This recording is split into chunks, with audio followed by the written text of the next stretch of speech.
Hello students, मैं BP Singh आज आपके लिए क्रिस्टोफर सिंबल का नेक्स्ट लेक्चर लेकर आया हूं, यानी लेक्चर 2 लेकर आया हूं। और इस लेक्चर में आपको लगभग 2 थ्योरम कराऊंगा और लेक्चर 3 में कौन-कौन सी थ्योरम मैं आपको देने वाला हूं, उनकी भी एक झलक दिखाऊंगा। पर आपसे रिक्वेस्ट करता हूं कि प्लीज आप मेरी वीडियो को अपने एक फ्रेंड के साथ जरूर शेयर करें और अगर ग्रुप में शेयर कर दें तो आपका बहुत-बहुत धन्यवाद। ठीक है, चलिए तो हम क्वेश्चन नंबर 1 लेते हैं। कहीं-कहीं ये किसी-किसी बुक में थ्योरम है, किसी बुक में क्वेश्चन है। ठीक है, आइए। तो ये क्वेश्चन है, the number of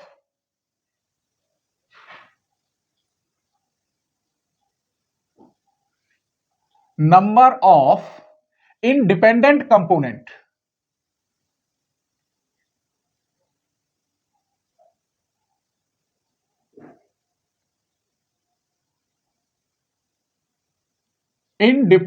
component of लिख रही है द क्रिस्टोफर सिंबल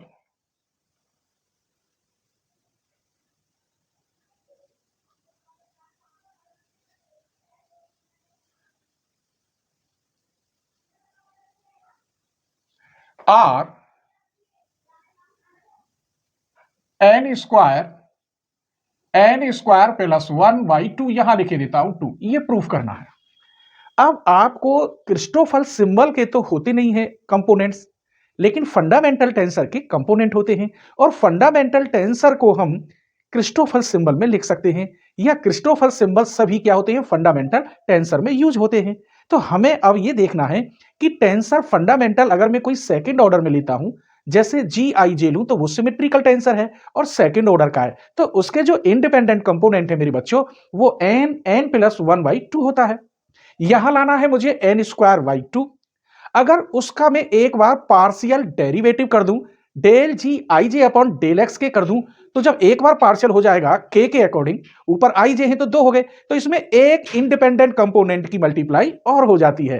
फिर हम ये दिखाएंगे कि इस फंडामेंटल टेंसर को हम क्रिस्टोफर में लिख देते हैं। फिर हम दावे के साथ कह देंगे कि जो क्रिस्टोफर सिंबल है फर्स्ट काइंड या सेकंड काइंड, वो 100% इंडिपेंडेंट कंपोनेंट रखते हैं एन स्क्वायर अपॉन 2 ब्रैकेट में N plus 1।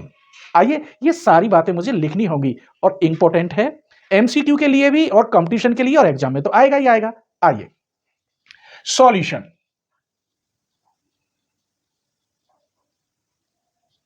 We have the fundamental tensor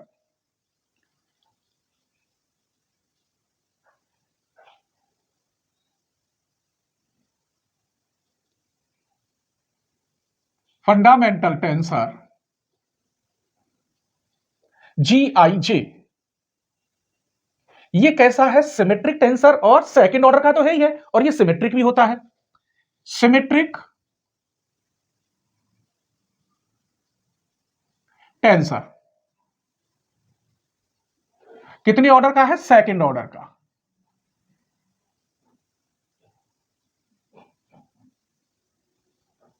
जब सेकंड ऑर्डर का है तो इसके इंडिपेंडेंट कंपोनेंट कितने होंगे वो लिख रहा हूं, सो दैट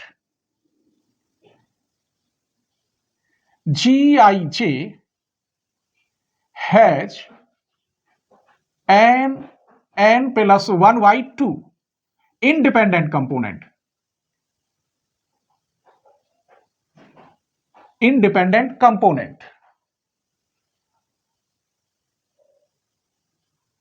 और किसमें होते हैं, इसके स्पेस को हम वीएन से डिनोटेड करते हैं, तो मैं लिख देता हूं इन वीएन। अगर इसका मैं पार्शियली कर दूं, जो ऊपर आई जे के है, तो हम एक्स के रेस्पेक्ट इसका पार्शियल कर सकते हैं, तो इंडिपेंडेंट कंपोनेंट होंगे एन इनटू दिस, अर्थात इसमें एक एन की मल्टीप्लाई और हो जाएगी। ये बात लिख रहा हूं।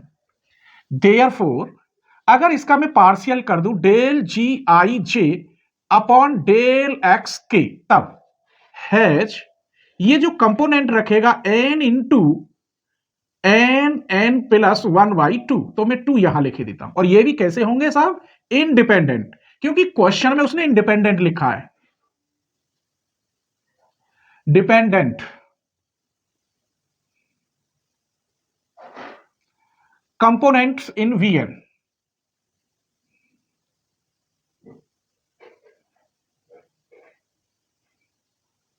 अब मुझे दैट इज एक लाइन और लिख देता हूं, that is del G I J del X K equal to multiply करोगे तो N square upon 2 N plus 1। Answer तो आ गया, लेकिन इसने तो क्रिस्टोफल सिंबल कहा है और यहां हम फंडामेंटल टेंसर का एक बार पार्शियली करके आंसर ला रहे हैं। आइए आगे क्या होता है देखिए। लेकिन हम क्या जानते हैं, but each of the Christoffel symbol,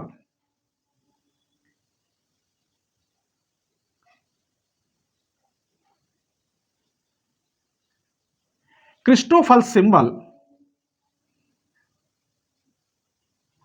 ये लीनियर कॉम्बिनेशन होते हैं। लीनियर कॉम्बिनेशन किसके होते हैं, इसके of del G I J upon del X K. जितने भी क्रिस्टोफल सिंबल हैं सभी आईजे के हैं और वो फंडामेंटल में तो होते ही हैं, लेकिन लीनियर कॉम्बिनेशन में होते हैं। सो दैट इसीलिए हम लिख सकते हैं each of the Christoffel symbol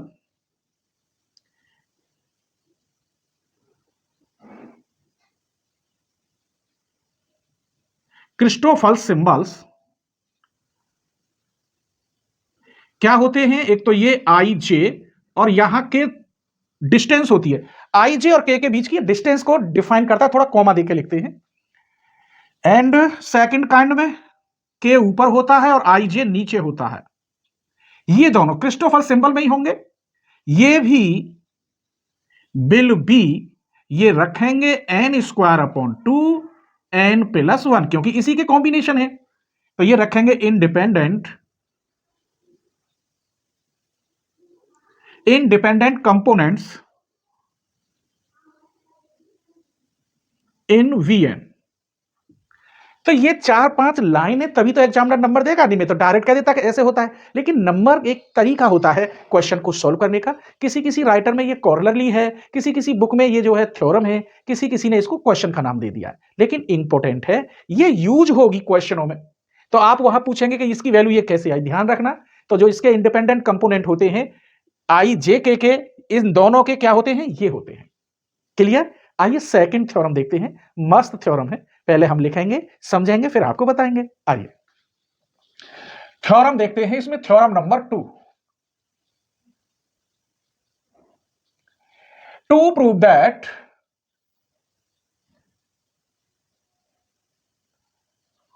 the necessary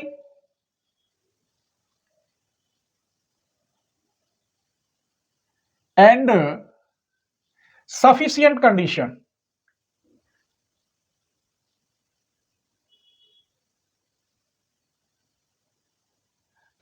that all the Christoffel symbol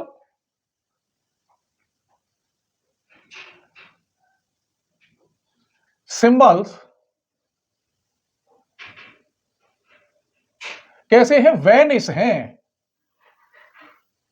Venice किसी पर्टिकुलर पॉइंट पर, मान लीजिए एट ए पॉइंट, किसी भी पॉइंट पर, इज दैट वहां पर जी आई जे जो सेकंड ऑर्डर में है ये क्या है, कांस्टेंट है। तो यहां नेसेसरी और सफिशिएंट कंडीशन दोनों लेके चलेंगे। नेसेसरी में ये कांस्टेंट है तो इसका पार्शियल डेरिवेटिव अगर मैं करूं तो 0 होगा, और फर्स्ट काइंड और सेकंड काइंड क्रिस्टोफल में पार्शियल है ही, तो वहां इसकी वैल्यू 0 हो जाएगी। और सफिशिएंट कंडीशन में हम पार्शियल लेके चलेंगे तो उसे हम कांस्टेंट दिखाएंगे। ठीक है, आइए प्रूफ। नेसेसरी कंडीशन,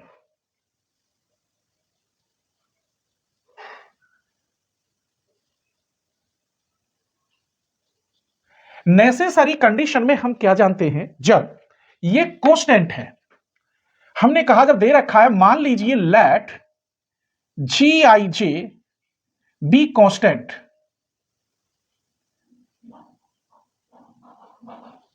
तो इसका मैं किसी के रेस्पेक्ट डिफरेंशियल करूं 100% 0 आएगा, क्योंकि कांस्टेंट का डिफरेंशियल 0 होता है। तो देखिए मैं किस किस के रेस्पेक्ट कर रहा हूं, तब इसका डेल जे के अपॉन डेल जी जे के अपॉन डेल एक्स आई करूं तो 0 हो जाएगा। डेल जी आई के अपॉन डेल एक्स जे करूं तो भी इसका मान 0 हो जाएगा, ये जे है। और डेल जी आई जे यही वाला लू सेम, और इसका किसके रेस्पेक्ट करूं, के तो 0। अब आप ये कहेंगे कि सर यहां तो केवल ये लिख रहा था, इसने एक संकेत दिया था बस, यहां इसी टाइप के सभी 0 होंगे। अब आप कहेंगे यहां आई जे है तो मैंने जे के भी लिया है और के आई भी लिया है, लेकिन ये शर्त है अगर यहां आई जे है तो यहां के होगा, यहां आई के है तो यहां जे होगा, यहां जे के है तो यहां आई होगा। मैं क्रम से लेता हूं, लेक्चर 1 में आपको याद दिलवा दिया होगा, आई जे के, जब यहां जो नीचे होते वो ऊपर नहीं होते, इन सब की वैल्यू 0 हो गई। अब क्रिस्टोफल सिंबल का फर्स्ट काइंड आपको मालूम होना चाहिए। चलिए, we have Christoffel symbol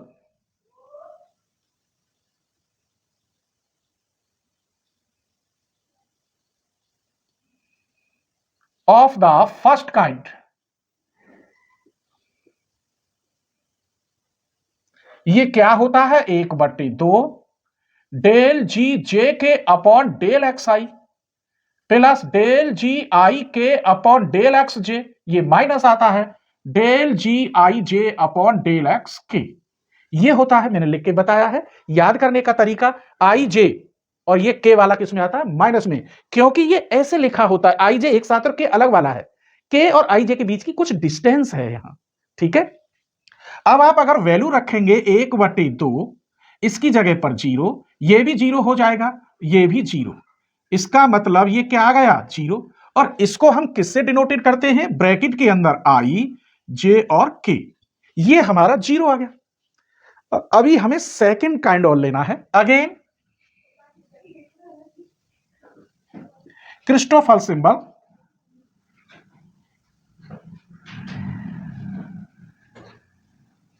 of second kind. Second kind Christoffel symbol होता है के, यहां आई जे, और इसकी जो वैल्यू बन के आती है वो जी एच के, यहां आई जे, और ये वाला एच आता है। अब यहां समझिए, मैंने कल भी समझाया था, यहां जो है कोई अदर्स लेते, जैसे कि यहां एच लिया है, देखो के आई जे, लेकिन यहां एच नहीं है, तो जो अदर्स लेते हैं वो अदर्स तो यहां आता है और आई जे अपनी जगह पर ही आते हैं। अब इसकी जगह पर कुछ भी रख लें, लेकिन इसके आधार पर इसका मान 0 हो गया, क्योंकि यहां आई जे कोमा के, आई जे कोमा एच है, तो इस पार्ट का 0 हो गया। तो मैं लिख सकता हूं जी एच के इंटू 0, यह भी क्या आ गया, 0। यहां लिख दूंगा सिंस आई जे और के की वैल्यू क्या है, 0। तो हमने यहां क्या देखा, नेसेसरी कंडीशन में जब ये कांस्टेंट है तो क्रिस्टोफल सिंबल दोनों फर्स्ट और सेकंड काइंड 0 आए। अब हम क्रिस्टोफल सिंबल अगर 0 लेके चले तो ये मुझे कांस्टेंट दिखाना होगा, इस कंडीशन को बोलेंगे सफिशिएंट कंडीशन। आप स्क्रीनशॉट ले लीजिए मेरे बच्चों। चलिए तो मेरे बच्चों, अब मैं आपको बताता हूं सफिशिएंट कंडीशन। अगर आप चाहते हैं कि tensor analysis, differential geometry, group theory, ring theory और लीनियर अलजेब्रा ये आपको कंप्लीट मिले 90% तक, और 100% पूरा पेपर फंसता है, क्योंकि मैं जो इंपॉर्टेंट है उन्हें तो देता ही देता हूं, लेकिन कोई क्वेश्चन, कोई थ्योरम, कोई एग्जाम्पल नहीं छोड़ता, 90% देता हूं। कोई भी यूट्यूबर नहीं दे सकता 90%, क्योंकि उन्होंने चैनल पर मेंबरशिप नहीं लगाई। अगर वो 90% दे देंगे तो उनका फिर कोचिंग बंद हो जाएगी। मैंने आपके लिए यह सेवा की है कि मैं 90% दूंगा और आपसे थोड़ी सी दक्षिणा लूंगा।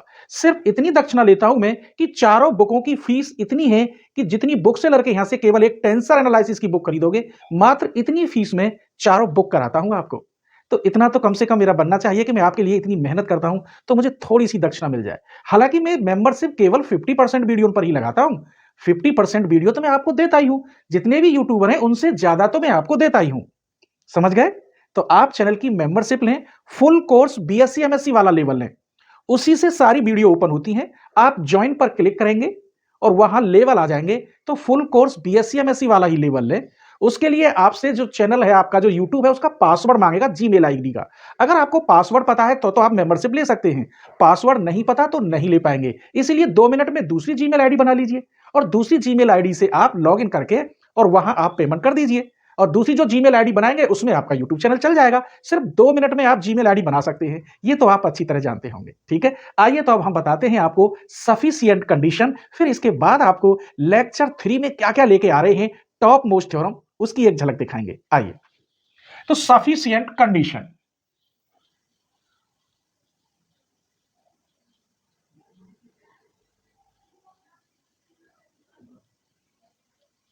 सफिशिएंट कंडीशन में जो क्रिस्टोफल सिंबल मैंने जीरो के बराबर किया है, यहां अगर जीरो है तब मुझे फिर ये कांस्टेंट प्रूफ करना होगा। आइए, तो मैं लिख रहा हूं इफ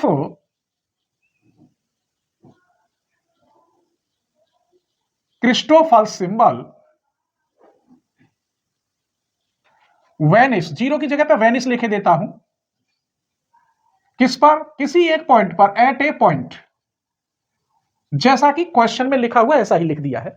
इसका मतलब यह हुआ जो क्रिस्टोफल सिंबल का एक ही दिखाएंगे, फर्स्ट काइंड, वही बहुत है, सेकंड काइंड की जरूरत नहीं है।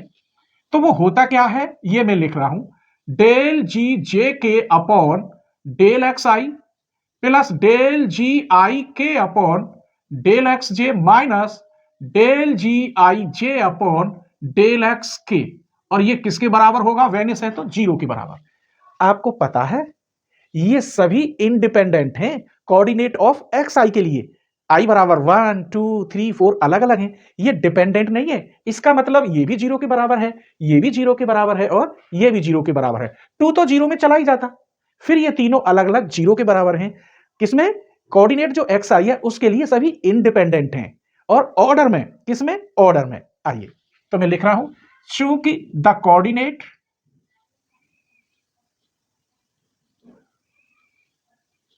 X I R independent,